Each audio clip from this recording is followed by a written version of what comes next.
just like to say, first of all, it's an honor to represent the Southeastern Conference in the Goodyear Cotton Bowl. Um, this game has been one that notorious for great games, great teams over the years. Um, Obviously, this being the semifinal game of the college football playoff, it's definitely an honor to be part of this. It's a heck of an opponent in Ohio State.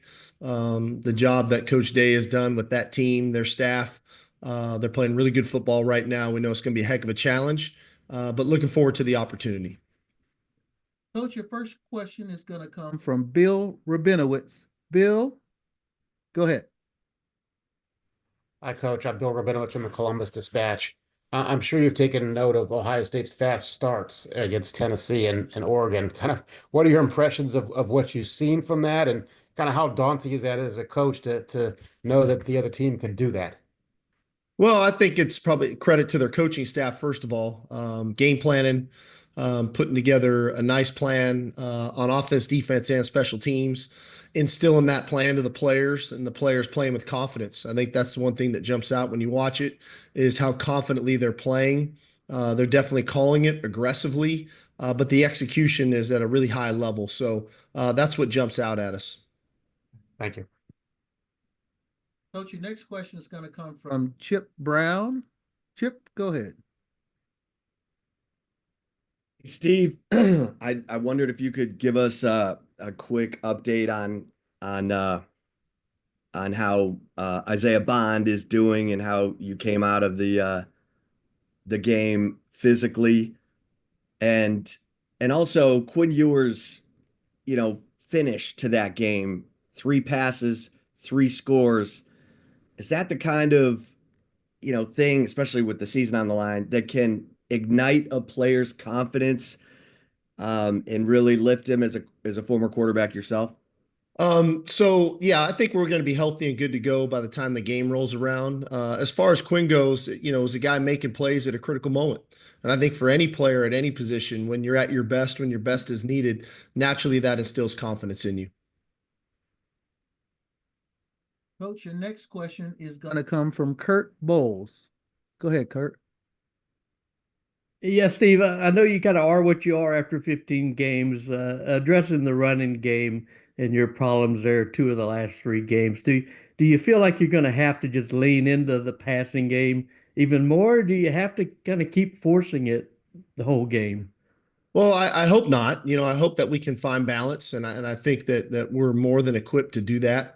I think that, in really evaluating the last ball game was, man, we really couldn't get our backs free into the second level. I thought Arizona State did a nice job. I thought their safeties and their secondary tackled well and got us on the ground.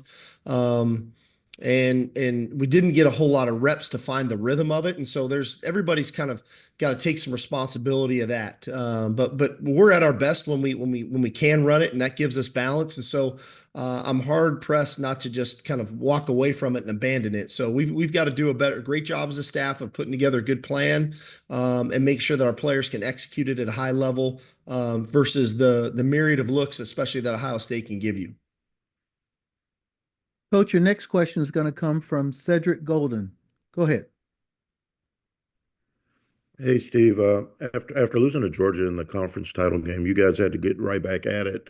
Was that an advantage for you to have to keep playing because the conference champions all went down and the seeding process is under fire? What's your take on that? Do you think they will tweak it? I don't know. I've referenced this before. My initial thought on all of this was similar to the NCAA basketball tournament that, if you win your conference championship, you get an automatic bid into the tournament, like they do in basketball. And then the committee seeds the tournament, and I've referenced these 2 schools just because they're in the same conference. But how many times have Duke and North Carolina both been number 1 seeds coming out of the ACC for all those years? And so, like in this instance, if this year were that way, we would have been the 3 seed and we would have gotten a bye. But because of the guaranteed spots as 1 seeds, we went in as the 5 seed and we had to play. And so I don't know if there's necessarily an advantage or a disadvantage to it that way. I know our guys were chomping at the bit to get back out there and play and compete, but I also know we're going into our 16th game here coming up in this coming week, and without a real significant rest. We've been finding our spots to get some rest and to get healthy, but we didn't get that massive rest that I think a lot of the other teams do. Now, I don't know if that's beneficial or not. I think there is something to be said about playing football consistently in rhythm and routine and so on and so forth. So I'm not sure I have a great answer for what is best, but what I do know, that would have been my one recommendation to the seeding process. Coach, your next question is going to come from Jeremiah Smith. Go ahead. Yeah, Coach, this is Jeremiah Smith, Patch Media. I not a spy for the Buckeyes, just similar name. But to your earlier point about Ohio's confidence, Will Howard looked incredibly comfortable against Oregon, just continuing to feed Jeremiah's momentum. What do you guys have to do to come in and disrupt that level of comfortability in the pocket? Well, I think we've got to be really good at the line of scrimmage against the run and the pass. That Ohio State's similar to us that way. When they have balance, they're very difficult. And so we've got to be good against the run. We got to try to, affect him in the pocket. And we need to disrupt timing in the back end. We need to disguise our coverage as well. We need to be sticky in coverage. We need to get hands on footballs. We need to make throwing lanes difficult. We need to get our hands up at the line of scrimmage. So there's a lot of factors to that. Not an easy task, I'll say that, but one that I think is going to be necessary if we want to be successful. Coach, your next question is going to come from Dan Hope. Go ahead, Dan. Hey, Steve, you guys, got Quinn from Ohio State 3 years ago. Just how have you seen Quinn just develop from the time he came to you guys from Ohio State to where he is now? Well, like anything, when he went to Ohio State early on, he should have still been a senior in high school, and when we got him back, he was still, in our eyes, a freshman at that time.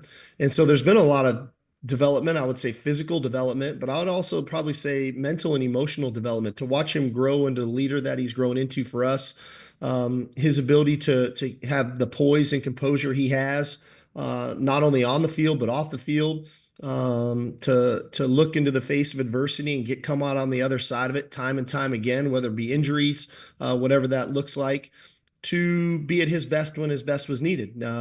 Similar to the Peach Bowl there at the end of the game and in overtime. So I think that's all from a seismic shift from maturity standpoint, like I said, physically and mentally. Your next question is going to come from Sam Kahn. Sam, go ahead. Hey, Steve, I wanted to ask you a little bit about the journey as far as where you guys have played this postseason. You guys started the SEC title in Atlanta. You had a home game. You returned to Atlanta for the quarters. You get to play in your home state for the semis and could, if you win, potentially go back to Atlanta. What have you thought about that path? And has there been a benefit to your team playing either in familiar surroundings or playing in the same place multiple times? I think it's been really fun. I'll be honest with you. I thought, in our first year in the SEC, to play in Mercedes-Benz Stadium for the SEC championship in Atlanta, I thought was an awesome experience for our guys. Coming back home and being part of the first round of the college football playoffs and having a home game, I thought was another really cool experience. The fact that we hosted one of the inaugural home games in the CFP was really cool. And then an opportunity to play in the Peach Bowl, an iconic bowl, and for us to win that and to be the first team to win all the major bowls in that fashion, I thought was fantastic. But now to be in the semis and play in the Cotton Bowl in Dallas is huge. We're going to need our fans. We're going to need our fan support. I need Longhorn Nation to show out in Arlington. We're going to need everything we got to try to win this game. Clearly we're massive underdogs. Nobody's going to give us a shot. So we're going to need all that we can to try to win this game. Our next question is going to come from Stephen Hawkins. Go ahead. Stephen Hawkins with the AP in Dallas. Will Howard, the last game he played at AT&T Stadium was Kansas State beating a TCU team that was undefeated. You saw a lot of him last year, obviously, and you've seen what he's done this year. What have you seen from Will Howard as you've watched him play and the challenge that he brings? Yeah, I'd say the first thing is he's a much better athlete than people probably give him credit for. He snapped off a about a 70-yard touchdown run against us a few years ago. So he has good speed. He's got great poise and composure in the pocket. You can tell he's very bright. The system they ran at Kansas State put a lot on the quarterback, and knowing Coach Kelly and Coach Day and what they do. So him managing, the offenses that way. So he's got intelligence, he's got athletic ability, and then his ability to throw a catchable ball. I've seen that now for a few years. He throws passes where they need to be thrown, and guys make plays for him. And his poise and composure in critical moments is something that has been very impressive as well. Coach, your next question is going to come from Corey Moats. Corey, go ahead. Hey, Coach, how you doing? Just wanted to ask about how you love making your call sheet every week. I know that for sure. And so when it comes to this game, particularly when you have a guy like Caleb Downs in that secondary, especially now they're moving him into the box a lot more, how much does that affect your building of that call sheet? And also, how much does it help that you have a Jim Thorpe Award winner to practice against to prepare for this game? Yeah, I mean, Caleb's a fantastic football player. Obviously we played against him last year, his freshman year at Alabama, and made some impactful plays in that game. You can sense and feel his football IQ, his awareness, but yet the athletic ability to cover ground to make plays, but then the physical ability to get people on the ground to take on blocks. So he's a complete player. He's all around player. And again, we got to look at the scheme first when we start building the call sheet. And Coach Knowles is a fantastic defensive coach, been doing it a long time. Very good at developing plans that put his best players in position to have success. Caleb being one of those. And so we got to look at the schemes before we even really start dialing into the specific players. And then try to put our players in the best position to have success. So that's always a process. It's a fun process to have. But again, opportunity for our guys to go against our defense every day, which we think is pretty good. That always helps our guys kind of prepare for the speed, the closing ability on the ball that is going to be necessary on game day. Coach, your next question is going to come from Eric Henry. Eric, go ahead. Good morning, Steve. Beginning of the season, you spoke about the obsession with winning a national title, and obviously you got a long way to go, right? 2 more games, but just curious, having gone through 15, 16 weeks, and as you said, not much rest, how does that obsession kind of manifest itself within you now, being so close? We didn't come this far just to come this far, I guess would be what I'd tell you. It's how it's manifested itself. It's like the journey's not done. The mission is not complete. It's still a driving force behind, what we do every day, why we wake up so early, why we stay so late, why our players are, come in on an off day when we were asking them not to be here and they're in here watching tape, working out, stretching, striding, getting rehab. It's all that, it's all that continues to push you, because none of this is guaranteed. Today's not guaranteed, but none of this is guaranteed. It's not like, well, we'll just get back here again next year. We're back in the Final Four for the second consecutive season. And those other 3 teams that were here a year ago with us didn't make the 12-team playoff, never mind the Final Four. So nothing's guaranteed. It's difficult to get to this spot. And we want to make sure that we maximize this opportunity and put our best foot forward and see what happens. Coach, your next question is going to come from Kenneth Berry. Go ahead. Morning, Coach, here on the West Coast. Congrats on making it this far. In terms of just, obviously everybody talks about NIL, but you talked about pretty much preparing for a 16-game season. You're pretty much playing an NFL schedule in terms of just the number of games, especially with very little buys. So, and whether outside of the portal, how important is it for the sports science department and you as a coach to be on the same page, and just the money that would go into that to keep guys healthy, making sure, your training and healing process is up to par? How crucial and overlooked does that get overlooked at a time like this? It definitely does not get overlooked in our building. We believe in sports science. We believed in it before the 12-team playoff, became into existence. But we definitely poured into it even more so when we found out that this could be the path and the journey that we'd go on before the season. We definitely altered some things before the season and how we worked. We altered some things from a recovery and rehab standpoint. We did a bunch of research and studies on NFL teams and how they practice, not only in season, but as they get into the playoffs. And we try to put our players in the best position to perform. And as much as it's about X's and O's, it's about taking care of their bodies, taking care of their minds, so that they're physically, ready to compete at a high level, but also mentally and emotionally. And so sports science, sleep studies, all those things are hugely important in our building. Coach, your next question is going to come from Nick Hamilton. Nick, go ahead. Hey, Coach. Nick Hamilton, Nightcast Media. I wanted to ask you, just from afar, being able to watch the wide receiver tandem at Ohio State of Emeka and Jeremiah Smith, and just how they've been able to change the course of games and the threats that they pose against opposing teams. Yeah, but they're both big physical players. They have length, they have speed, they have playmaking ability on the ball. They have really big catch radiuses. They've got the scheme to go with it, with Coach Kelly and Coach Day, and they've got a quarterback who delivers on the ball. So you add all that up, these guys are impactful players that are real issues, and we're gonna have a hard time guarding them. Coach, your next question is going to come from Joe Cook. Go ahead, Joe.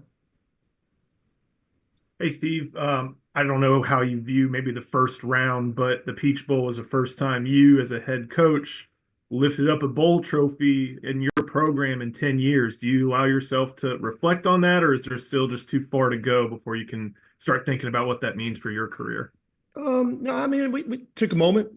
We took a moment after the Clemson game and took a moment after the Peach Bowl.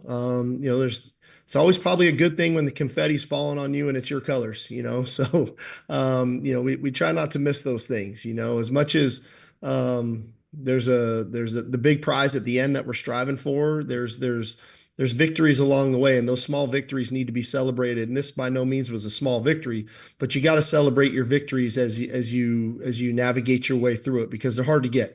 If they weren't that difficult, there'd be a lot of other teams in this position. But we're fortunate to be here, and like I said, I've been so proud of our staff, so proud of our team, with their work ethic, with their determination, with their resiliency, week after week after week, and it's been a credit. Ourselves and Penn State are the only two teams now that actually played in a conference championship game and had to play a first round game. So we're the two that really haven't gotten any of the time off that Notre Dame and or Ohio State have gotten, and even those teams that got the first round bye. So we're just trying to take it all in stride and continue to move forward. But again, along the way, enjoy the victories as they come. Coach, your next question is going to come from Westcott Eberts. Go ahead.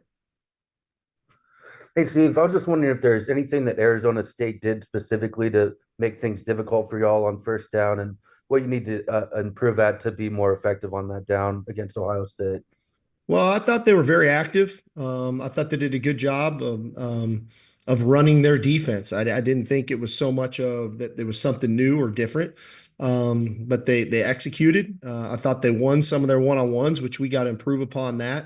At the end of the day, first and second down wins are really important for us to try to minimize some of the third and long situations that you can get yourself into. But that's when we're at our best. And so for them, I just thought they executed what they do on defense, and they did it better than we did for a lot of that ball game. Coach, your next question is going to come from Brian Davis. Go ahead.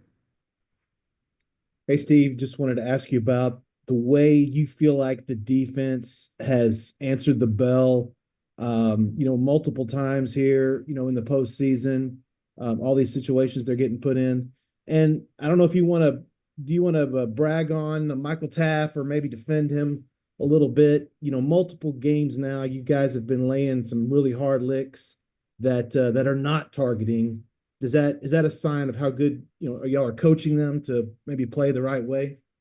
Well, I think our defense has been tremendous all year. That was a hard game the other night. They played over 100 snaps. And it was an odd game. You think about, we really lost almost 3 full possessions on offense.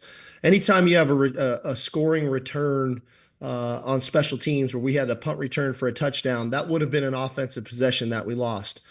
Our first drive on offense, we scored in 2 plays.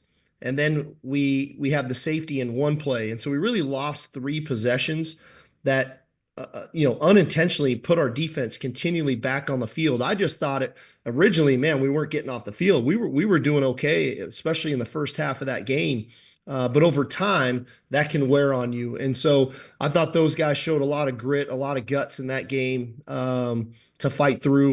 We had players playing 100 snaps on defense, not including special teams. Michael Taft being one of those. I think he played 101 snaps on defense. Not to mention he was on punt return, and kickoff return. And so that's a lot on these guys that again, we've got to get them healthy and get them back. As far as, football goes, hey, we don't play flag football, man. All right. This isn't 7-on-7. This is tackle football. We believe in playing a physical brand of football. We try to do it the right way within the rules. There were numerous plays I thought in the game that I'm sure they were upset about a call. There was numerous plays. I didn't agree with the call. And so, but that's football. That's the way it goes. But we're not going to change the way we play. We play a physical brand of football. We're always going to try to impose our will on our opponents. And Michael's a great example of that. He plays the game the right way. Coach, your next question is going to come from David Eckert. David, go ahead. Hey, Steve, appreciate the time. I was just curious, going back to Ohio State's wide receivers, I guess, how do you kind of balance ensuring Jeremiah Smith doesn't kind of take over this game? And while they've got, 2 other wide receivers who are 600-yard guys, how do you kind of conceptualize that defensively with resource management there? I just hope we're good enough to guard them. I mean, these guys are really good players. We'll find out. Coach, your next question is going to come from Sean McFarland. Sean, go ahead. Hey, Steve. Appreciate the time. You've talked this season about the depth and talent of the SEC and the competition in this conference. What does it mean in year 1 to be the last team standing from this conference and be representing this conference on this stage? Well, I still hold true to this. Like, I really believe this is a premier, football conference in America because of the week in, week out task that it requires physically and mentally. It's not a one-time thing where you just play one SEC team and then you get on to go do the rest. You have to do it week in and week out. You have to go into some really difficult environments. And over time, that's what takes its toll on your team, physically and mentally. And so you got to make sure that you can kind of recharge those batteries, stay as healthy as you can. Clearly we've endured our fair share of injuries this year. And I think have done a pretty good job, decent job of navigating our way through it. I know unfortunately for Georgia, they lost their starting quarterback in our game in the SEC championship game. And I'm sure other teams in our conference had to endure things that can take their toll on your team. And that's no excuse. At the end of the day, we have to find a way to navigate our ways through it. But to be here on this stage, to be back in the Final Four, wearing that SEC patch on our jersey, we're going to do our best to represent it because it's a heck of a conference. Coach, your next question is going to come from Christopher Heidel. Go ahead. Hey, Coach, this is Chris Heidel from Herbertson Radio in Baltimore. Do you feel a lot of pressure being the home team and the state schools of the big state of Texas going and playing in the Cotton Bowl with the history of Texas being in the Cotton Bowl? Do you feel a lot of pressure, or you just feel like there's just another game each week? I don't necessarily feel pressure upon that. When you take the head job here at the University of Texas, you got to know what you're signing up for. And there's an expectation and a standard here to compete and to win championships, compete for and win championships. And so you acknowledge it, you accept it, and you start charging forward. I think of this as more of a great opportunity to play in the Cotton Bowl and in the semifinals of the college football playoff against an unbelievable opponent in Ohio State. They've got a great fan base. They're going to travel. Their fans are played against them in the Rose Bowl and different opportunities. So their fans travel really, really well. And so the challenge for us is to stay composed in that arena. The challenge for our fans is to show up, buy tickets, and support us, so that we can make it as tough an environment as we can. Because, like I said, we're going to need all those factors in this game. This is the best team in college football, and we're going to have to make sure that we put our best forward to give ourselves a chance to win the game. Coach, your next question is going to come from Rob Oler. Rob, go ahead. Hey, Steve. Ryan Day was just talking about the NFL and his experience there, and you have NFL experience. He said it kind of feels, this is starting to feel like an NFL playoff late season thing. Does it feel that way to you? And do you, not that you have an advantage, but can you use that experience, moving on from one game with a quick turnaround? Well, it definitely feels like that. You think about, like I said, we're going into game number 16 here. And so how you manage the players, how you utilize your time, how you try to keep them as fresh as you can, not only physically but mentally, but also put forth make sure you got a good plan that you can execute against, the further you go into the playoffs, the better quality opponent you face. And so your quality of play has to continue to improve. The coaching has to improve. Everybody's got to improve. We've always got to continue to strive to get better, all on the same time, trying to get everybody fresh and back and putting them in the best position to have success. And so it's a challenge, but that's the beauty of it, right? That's like, to be in this stage and to be with this opportunity, you embrace it, and you try to balance it as best you can, so that when the ball's kicked off, you're putting everybody, your staff, your players, in the best position to have some success. Coach, two final questions. First, from Donovan Bridgeforth. Donovan, go ahead. Hey, Coach. Congratulations on such a great season so far. What is your response to those who see this as a home game for your program, with it being at AT&T Stadium? Yeah, I don't know. I mean, I think both schools get the same number of tickets. I'm not certain. Bianco might be able to answer that for you, but I think everybody gets the same number of tickets. And then from that point, who's going to buy the rest? And I know we've got a great fan base that travels. I know Ohio State's got a great fan base that travels. So I don't know. If it was at DKR, I'd probably say something that'd be like a home game, but it is what it is. Our last question is coming from Chip Brown. Go ahead, Chip. Hey, Steve. In Ohio State's first meeting with Oregon, they didn't sack Gabriel once. In their second meeting, they sacked him 8 times. What stands out most about their pass rush? Do you see them? Are they similar to Georgia in any way? Well, they're ferocious up front. They've got a great pass rush, big on the inside, big edge players they're very talented. I think getting ahead 34-0 in the second quarter was helpful. Oregon got a little limited where they had to just start passing the ball, and that's generally when a lot of sacks occur. So when people have to just really throw it to get back into the game, and quarterbacks can hold the ball and so on and so forth, and D linemen can start pinning their ears back and going because there's not the threat of the run. So I think inevitably that's where that balance comes in that we talked about, of why it's important that we continue to lean into the run game and find balance there to try to neutralize those guys up front, because it's a ferocious pass rush for sure. Well, Coach, we really appreciate you joining us today. Thanks for joining us. All righty, y'all. Thank you.